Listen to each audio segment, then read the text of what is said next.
In this video, we're fitting some H&R 30mm lowering springs to Courtney's Mini Cooper S. So without further ado, let's lower your goddamn car.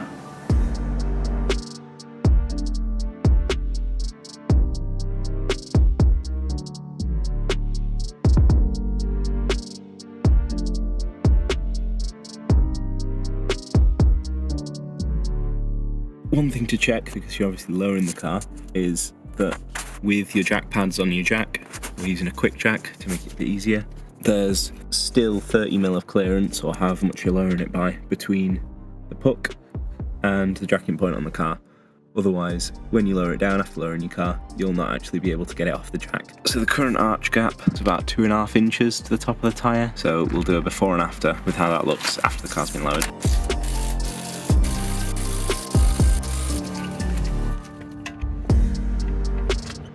Doing the locking nuts by hand to make sure we don't damage them.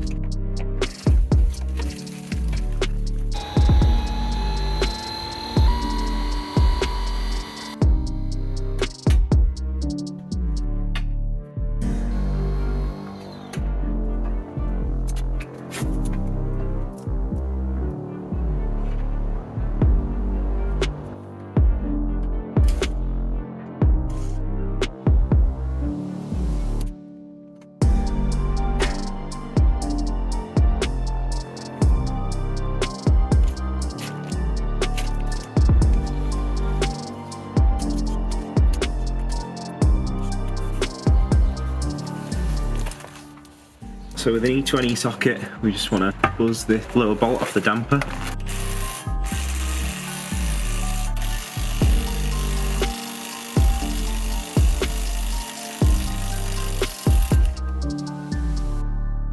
And now I'm going to do the same on the other side, because they should both drop lower if both are disconnected, because they're joined by the anti-roll bar.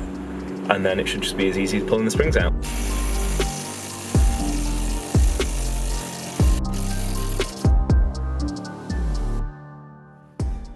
So we're also going to need to disconnect the anti-roll bar just to let it drop a bit further. Some cars it's fine, some cars you need to do both.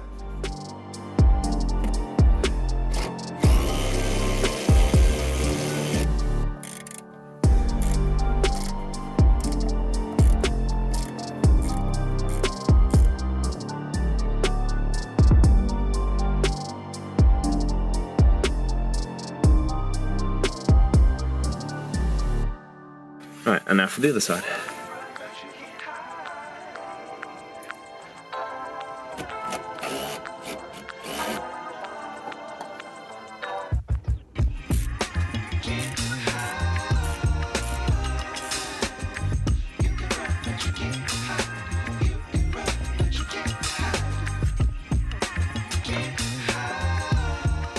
That's one out. So these will need to go back on.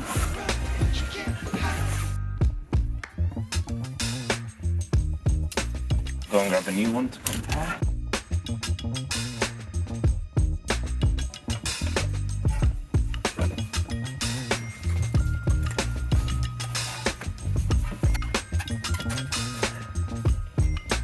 Easy. One spring lowered. I'll quickly do the other side, then we're going to reattach the drop links and the lower damper bolts. Easy peasy.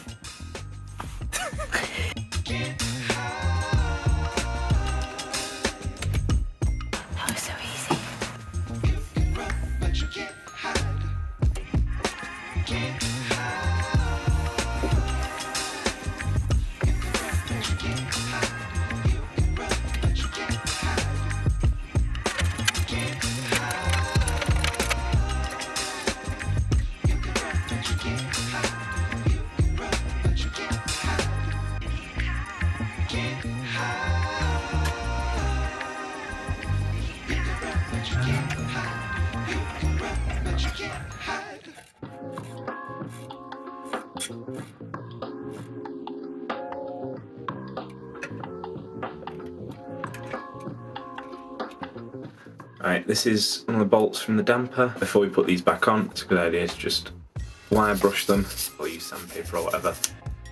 Just because there's tons of rust and stuff mucking up the threads. You want it to go back on smoothly. Here's sort of a before and after with the one I have cleaned up, and if it'll focus, the one that I haven't,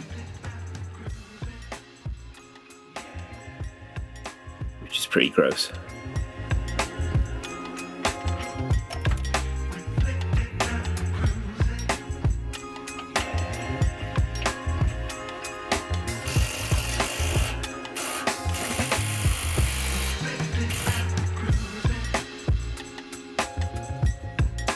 Cool. That was so easy compared to doing it by hand. Now we're using a jack to line the drop links back up so they can be bolted back on along with the dampers.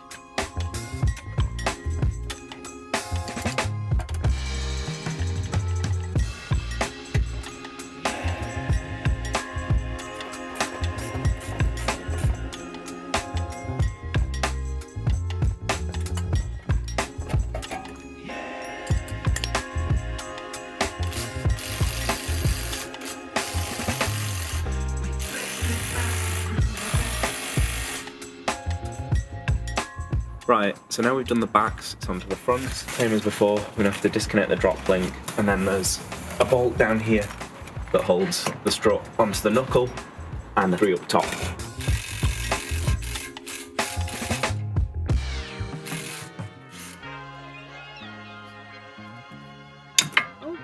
There we go.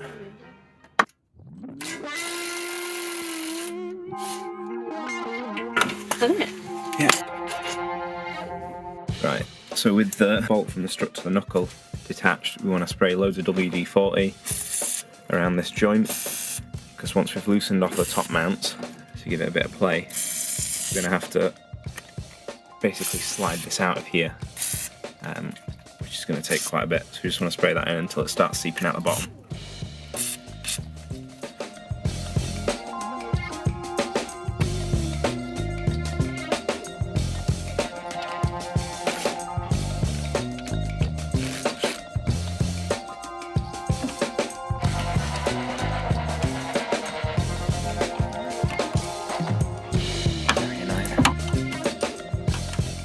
So now we're just going to remove the track rod end bolt just to let us lower the lower arm down.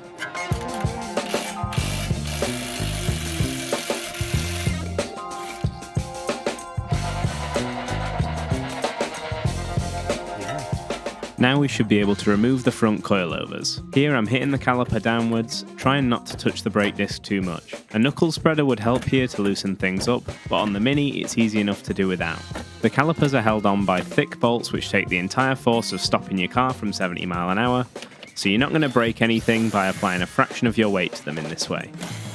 The Haynes manual suggests using a chain over the knuckle to pull downwards, but there's simply not enough room to do that without getting the car on a 2-post lift.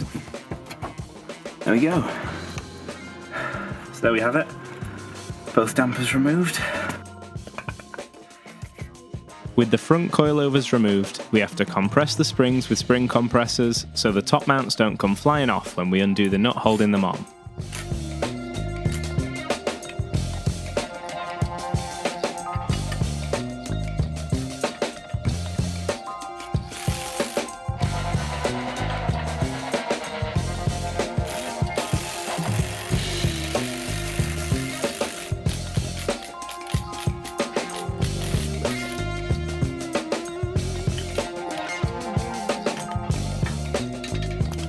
There we go.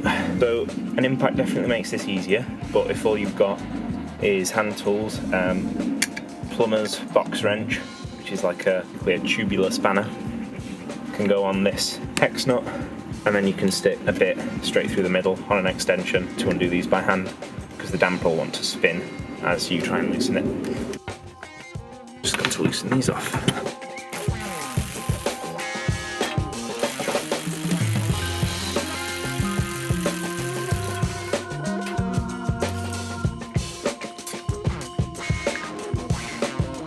So, springs out, we need the boot, but H&R springs come with new bump stops.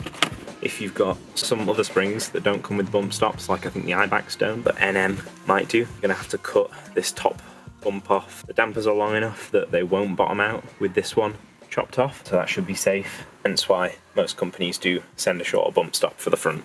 So that fits in there.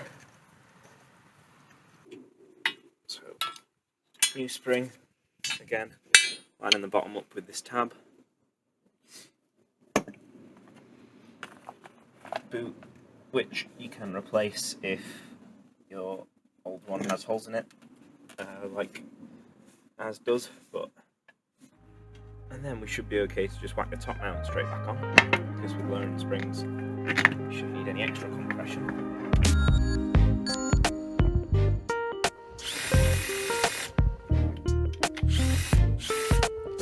It's not wanting to rat-a-tat.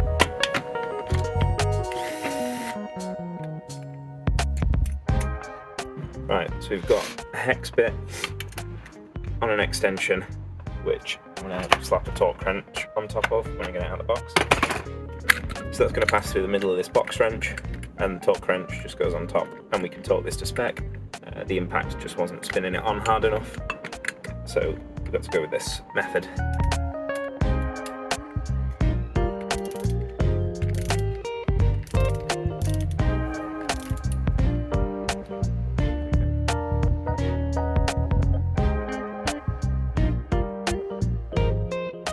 Now the springs have been replaced, the coilovers can go back in the car. The notch on the back of the coilover has to line up with the slot in the knuckle. Then we jack up the lower arm as far as possible to make sure the strut is slotted all the way in.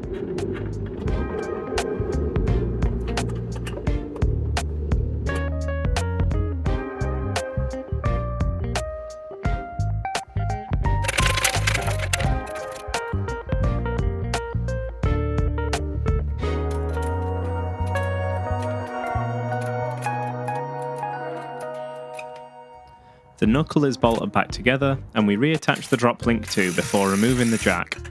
Finally, the tie rod is reattached to the knuckle.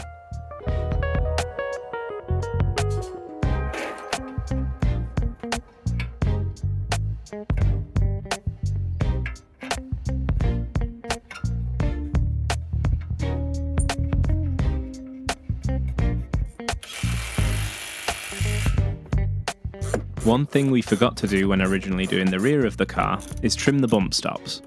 You have to do this when lowering a Mini because a 30mm drop leaves the car practically sitting on the bump stops, so hard cornering and bumps in the road will cause them to bottom out, resulting in poor handling and horrible ride quality. This is why most lowering springs come with new front bump stops and instructions for trimming the rear ones. The rear top mounts are hidden behind the arch liner, which is held on by 4 or 5 plastic nuts. There are 3 E-torque screws holding the top mount in, plus the large bolt through the bottom of the damper has to be removed, so it's best to do this when you already have it unbolted to change the spring in the first place. With the damper off the car, we can now remove the top mount.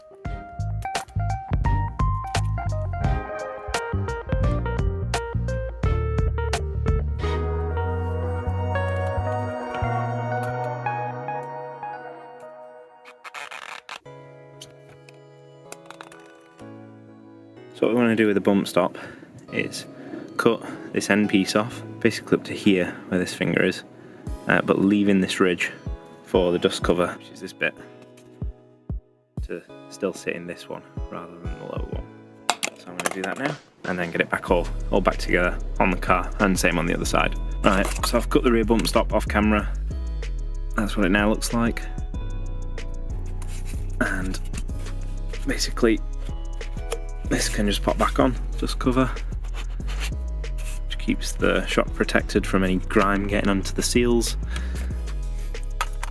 Right. So dust shield and bump stop back on.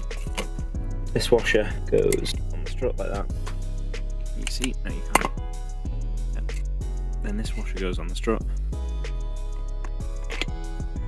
Strut top mount back on, and screw nut.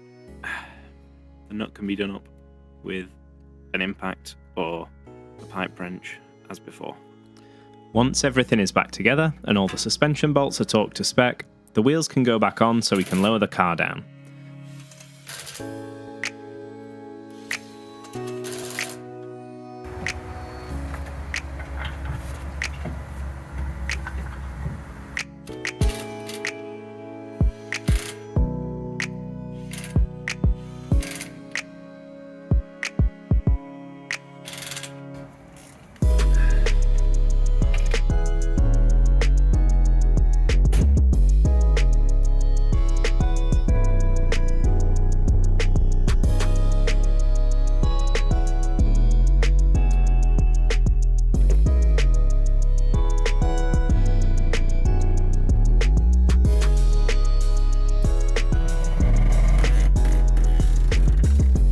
Finally, the wheel bolts get torqued up and we're good to go. Here's how the car sits after the springs have had a full day to settle. The new arch gap at the front is about 1 inch, which converts to roughly the 30mm drop we expected from the starting height. If you liked the video, consider leaving a like or a comment for the algorithm. Thanks for watching.